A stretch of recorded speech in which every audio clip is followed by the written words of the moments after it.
ये सवाल हर इंसान को सोचने पर मजबूर कर देता है, क्या मार्स पर एलियंस मौजूद हैं? हो सकता है कि आप इस बात पर यकीन ना कर पाएं कि मार्स पर एलियंस मौजूद हैं, लेकिन मार्स पर फेल होने वाले मिशन हमें ये साबित करवा चुके हैं कि मार्स पर कुछ तो ऐसा है जिसे हम देख नहीं सकते। ये बातें सुनने में साइंस फिक्शन लगती हैं, लेकिन हकीकत यही है कि मार्स पर कुछ तो ऐसा अनोखा है जो हमारी समझ से बाहर है। और अगर एलियंस के प्रूफ की बात करें तो आज की ये वीडियो आपके होश उड़ा देगी। पूरी वीडियो वॉच कीजिएगा। वीडियो शुरू करने से पहले आपसे गुजारिश है कि अगर आपने हमारे चैनल को सब्सक्राइब नहीं किया तो जल्दी से सब्सक्राइब करने के साथ साथ हमारी वीडियोस को लाइक और शेयर जरूर करें। नासा का मार्स ग्लोबल स्पेसक्राफ्ट अपने आखिरी सफर पर था। वो मार्स पर पहुंचने वाला था कि उसके साथ बहुत सारे हादसे होने लगे। ये एक्सीडेंट हमारे दिल में मार्स पर एलियंस के बारे में बहुत ही अजीब ख्याल पैदा करने लगे। नवंबर 2006 में इस स्पेसक्राफ्ट को अपने पैनल्स को सेट करने के लिए एक कमांड भेजी गई, लेकिन स्पेसक्राफ्ट से आने वाला सिग्नल ये जाहिर कर रहा था कि ये मिशन खतरे में है। स्पेसक्राफ्ट पर लगाई गई मोटर ने काम करना छोड़ दिया था। ये मोटर सोलर पैनल को एडजस्ट करने के लिए लगाई गई थी। स्पेसक्राफ्ट के सॉफ्टवेयर ने मोटर्स को बैकअप पर सेट कर दिया और स्पेसक्राफ्ट मार्स के पीछे चला गया। ये स्पेसक्राफ्ट जिस वक्त वापस आया तो हमें सिर्फ एक कमजोर सा रेडियो सिग्नल मिला। इसके बाद 3 और 4 नवंबर को हमें कोई भी सिग्नल रिसीव नहीं हुआ, लेकिन 5 नवंबर को एक बार फिर से बहुत कमजोर सिग्नल मिलता है। इस वक्त ये स्पेसक्राफ्ट सेव मोड में जा चुका था।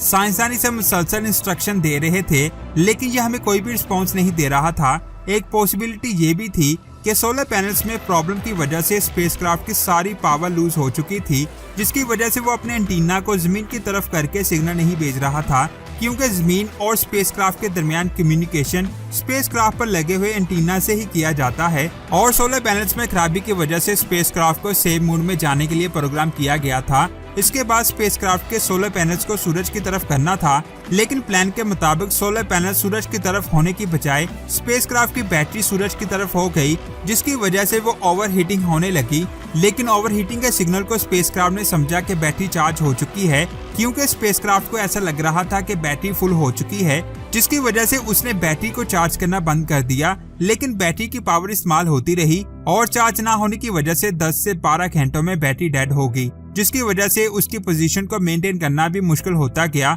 हो सकता है कि इसके एंटीना की पोजीशन गलत जगह पर हो, लेकिन यहाँ पर एक सवाल आता है कि अगर एंटीना गलत जगह पर पॉइंटेड थे तो फिर भी उसे जमीन से राब्ता कायम करना चाहिए था, लेकिन वहाँ से तो कोई भी सिग्नल नहीं मिल रहा था, जिसकी वजह से हो सकता है कि प्रॉब्लम किसी और जगह पर हो। साइंसदान का कहना था कि जून में भेजी गई कमांड्स में गड़बड़ थी, क्योंकि सेंसिटिव इंफॉर्मेशन स्पेसक्राफ्ट के गलत मेमोरी स्लॉट में भेजी गई थी।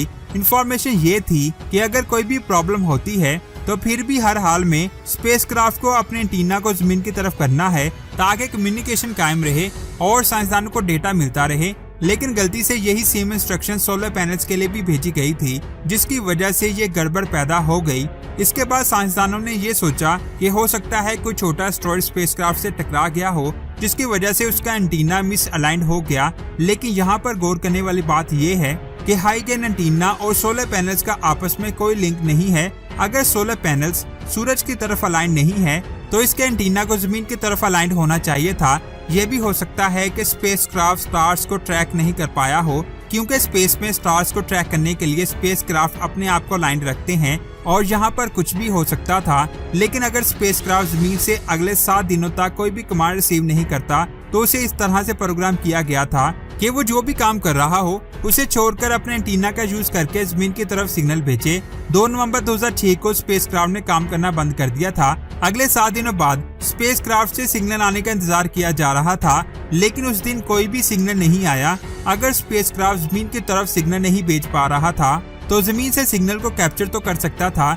बस इसी वजह से स्पेसक्राफ्ट को बहुत ज्यादा कमांड भेजी गई ताकि स्पेसक्राफ्ट किसी भी कमांड को कैप्चर कर ले और हाई गेन एंटीना को जमीन की तरफ टर्न कर दे। उन कमांड्स के रिस्पांस के इंतजार में नासा को फिर से 1 हफ्ते का इंतजार करना पड़ा, लेकिन साइंसदानों को कोई भी सिग्नल रिसीव नहीं हुआ। अब नासा एक ऑर्बिटर को इस स्पेसक्राफ्ट को ढूंढने में लगा सकती है, क्योंकि ये ऑर्बिटर उस वक्त मार्स के ऑर्बिट में था। ये दोनों ऑर्बिटर 1 हफ्ते के बाद 100 किलोमीटर की दूरी से गुजरते थे। ये ऑर्बिटर इतना पावरफुल था कि स्पेसक्राफ्ट के सोलर पैनल की इंफॉर्मेशन हमें दे सकता था। इस इंफॉर्मेशन से हमें ये पता चल सकता था कि स्पेसक्राफ्ट सेफ मोड में है या फिर कोई और प्रॉब्लम थी। ऐसा इसलिए किया जा रहा था ताकि ये गलती किसी दूसरे मिशन के दौरान ना की जाए। 21 और 22 नवंबर को स्पेसक्राफ्ट का अपॉर्चुनिटी रोवर से कम्युनिकेशन भी फेल हो गया, जिसकी वजह से साइंसदानों की सारी उम्मीदें टूट गई। नासा स्पेसक्राफ्ट से कम्युनिकेट करने के लिए 70 मीटर डिश का यूज कर रही थी, लेकिन फिर साइंसदानों पर ज्यादा प्रेशर पड़ने लगा कि स्पेसक्राफ्ट की तलाश को बंद कर दिया जाए ताकि दूसरे मिशन के लिए डिश का यूज किया जा सके। ये मिशन 4 बार एक्सटेंड किया जा चुका था। इस मिशन ने हमें मार्स के बारे में जो कुछ बताया वो किसी अजूबे से कम नहीं था। इस मिशन ने 10 सालों में हमें इतना ज्यादा डेटा दिया जितना पिछले सारे मिशन नहीं दे पाए। लेकिन इस मिशन का एंड अनएक्सपेक्टेड था।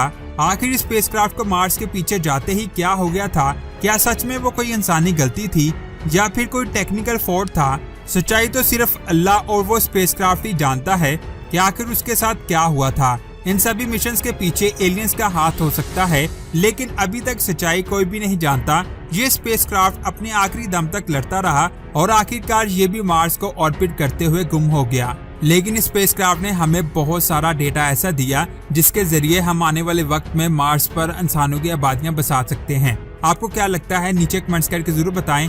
तो दोस्तों, आज की ये वीडियो आपको कैसी लगी? नीचे कमेंट्स करके जरूर बताएं। अगर वीडियो अच्छी लगी तो लाइक करने के साथ साथ अपने दोस्तों के साथ जरूर शेयर करें और ऐसी ही अमेजिंग वीडियोस को देखने के लिए हमारे चैनल स्पेस वर्ल्ड को सब्सक्राइब करके बेल आइकन को प्रेस करें। अपना बहुत सारा ख्याल रखें। अल्लाह हाफिज।